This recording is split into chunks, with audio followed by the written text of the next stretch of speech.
Durga jewellers తెలంగాణలో మొట్టమొదటి factory outlet మన కొత్తపేటలో ఫిబ్రవరి 14న గొప్ప శుభారంభం. నమస్కారం, నేను మీ జాహ్నవి. మనతో ఉన్నారు ప్రముఖ జ్యోతిష్య వాస్తు పండితులు, ప్రముఖ ఆధ్యాత్మికవేత్త, జ్యోతిష్య వాస్తు శిక్షణ నిపుణులు, లలిత ఉపాసకులు బ్రహ్మశ్రీ నానాజీ పట్నాయక్ గురువు గారు.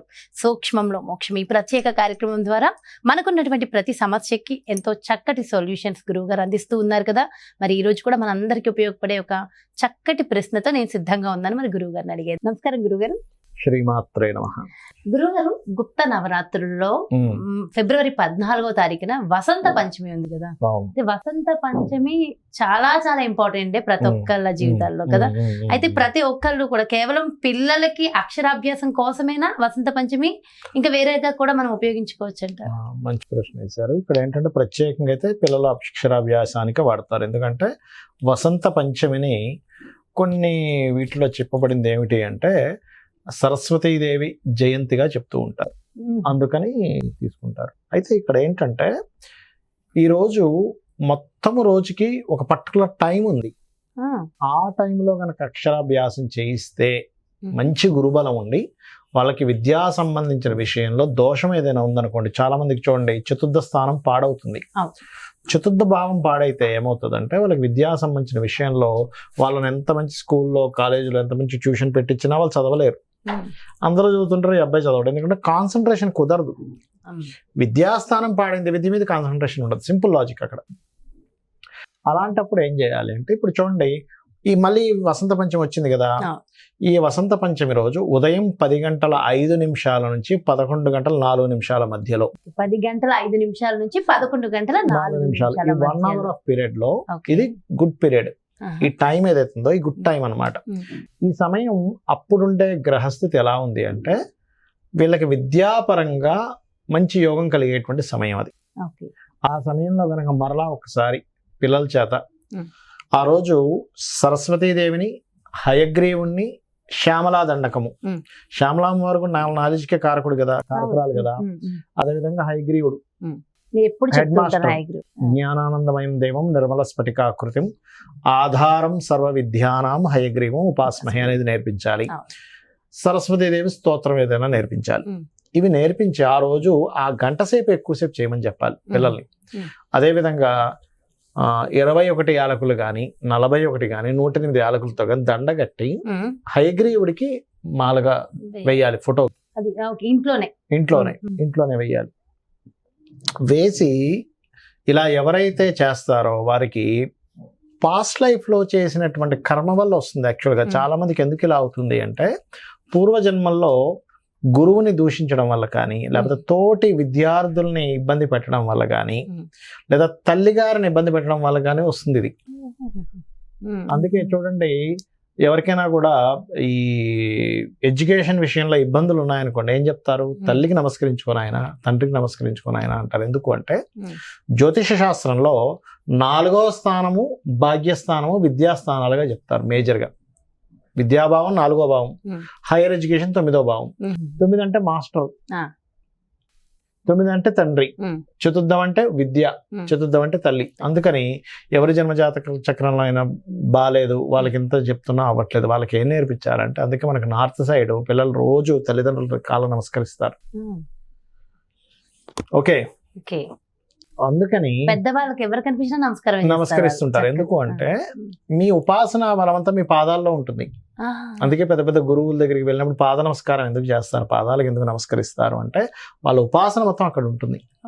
అందుకే గురువు కాళ్ళకి నమస్కరించుకోమని ఎందుకు చెప్తారంటే వాళ్ళ ఉపాసన బలం మొత్తం పాదాల్లో ఉంటుంది.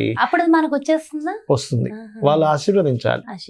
అలాగే తల్లిదండ్రులు ఈ విశ్వంలో ఎవరైనా ఉన్నారు మంచి కోరే వాళ్ళు అంటే ఏ ప్రాణికైనా ఆ తల్లే. అందుకని తల్లికి నమస్కరించుకోవడం మనం నేర్పించాలి పిల్లలకి. ముఖ్యంగా చిన్నప్పటి నుంచి కూడా, నాన్న పొద్దున్నే లేచి తల్లికి నమస్కరించుకో, లేదా ఎగ్జామ్కి వెళ్తున్నావు కనీసం ఆ రోజైనా నమస్కరించుకో. కొంతమంది ఏదో కారణాల వల్ల పొద్దున్నే అటు ఇటు హడావిడి ఉంటుంది, కానీ అది నేర్పించగలిగితే వాళ్ళ జన్మజాతకంలో ఉన్న దోషం ఖచ్చితంగా పోతుంది. ఎందుకంటే తల్లి మనస్సు, తల్లి ఆశీర్వాదం అటువంటిది. అవును. కొంతమందికి మరి ఎప్పుడో గతించేసారు అనుకోండి, కనీసం ఫోటో చూసుకునైనా తల్లికి పెట్టుకోవాలి. నమస్కరించుకోవాలి. నమస్కరించుకుంటే అంత గొప్ప ఫలితం వస్తుంది. బ్లెస్సింగ్స్ ఉంటాయి. అయ్యో చాలా అద్భుతంగా ఉంటాయి. తల్లి యొక్క బ్లెస్సింగ్ ఉందంటే మీరు ప్రపంచాన్ని జయించగలుగుతారు, గుర్తుపెట్టుకోండి. మొట్టమొదటి తల్లి, తండ్రి, మన గురువు, భగవంతుడు. ఓకే, అందుకని ఏంటి మనకి మాతృదేవో భవ. అందుకే చూడ మనకేముంది, మాతృదేవో భవ, పితృదేవో భవ, ఆచార్య దేవో భవ, దాని తర్వాత భగవంతుడు. ఎందుకు అంటే మాతృదేవి అంటే తల్లి చెప్తుంది నువ్వేం మంచి ఏంటి, ఏది మంచి ఏది చెడు, ఇలా ఉండు అలా ఉండు అన్ని చెప్తూనే ఉంటుంది. తల్లి చెప్తూ ఉంటుంది, తండ్రి చెప్తూ ఉంటాడు. దాని తర్వాత ఆచార్యుడు భగవంతుని చూపిస్తాడు. నాన్న నీకు తల్లిదండ్రులతో పాటు భగవంతుడు కూడా ఉన్నాడు నాన్న అని చెప్తూ ఉంటాడు. కాబట్టి ఇది చేయాలి. ఎవరికైనా చూడండి, ఆల్రెడీ ఒకప్పుడు ఎప్పుడో చేయించేసామండి, కానీ మేము అప్పుడు చేయించినప్పుడు ముహూర్తం సరిగా లేదేమో, పిల్లవాడు సరిగా చదవట్లేదు అనుకున్నప్పుడు ఈ వసంత పంచమి రోజు 10:05 నుంచి 11:04 మధ్యలో గనక మరలా ఒకసారి నేను ఇందాక చెప్పినటువంటి విధానంలో ఆ మాల గుచ్చి చక్కగా ఫోటోకి వేసి మీరు గనక మరలా ఒకసారి మరలా ఇక్కడ నుంచి ఏదైనా పర్లేదు, 10th అయినా ఇంటర్ అయినా పర్లేదు, ఏమైనా పర్లేదు. అంటే ఏమిటంటే ఆ ముహూర్తానికి ఉన్న బలం అటువంటిది. లగ్నంలో గురువు ఉన్న ముహూర్తం అది. అదే విధంగా చతుర్థ భావం బాగుండే ముహూర్తం అంటారు దాన్ని.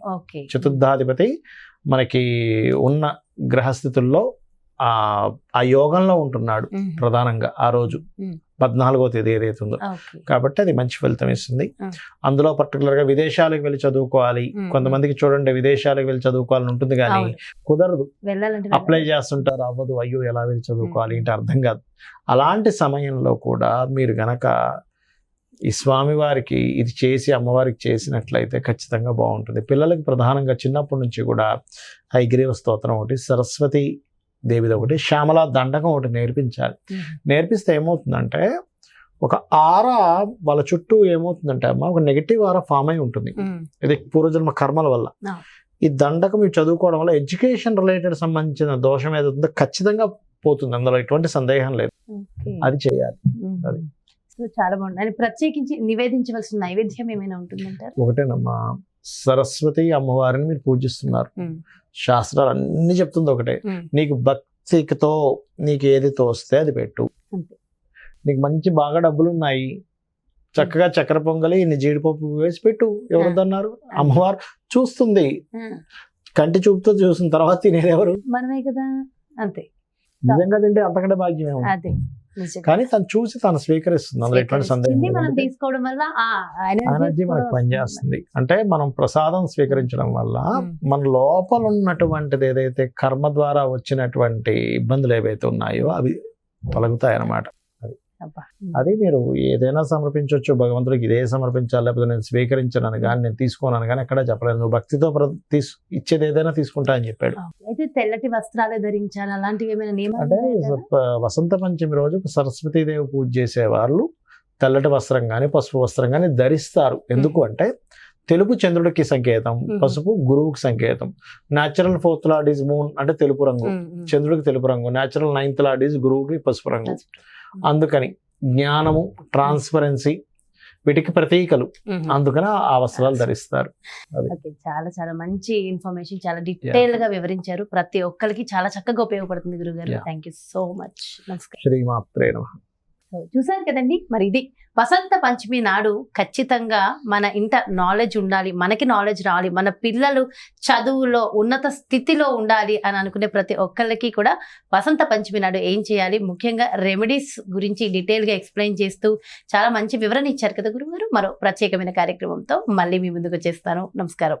మరి అదేవిధంగా మీ యొక్క జాతకానికి సంబంధించి కానీ లేదంటే మీ ఇంటి వ్యాపార వాస్తుకు సంబంధించి కానీ గురువు గారిని సంప్రదించాలి, అపాయింట్మెంట్ కావాలి అనుకుంటే క్రింద డిస్ప్లే అవుతున్నటువంటి నెంబర్స్కి కాల్ చేయండి. నమస్తే.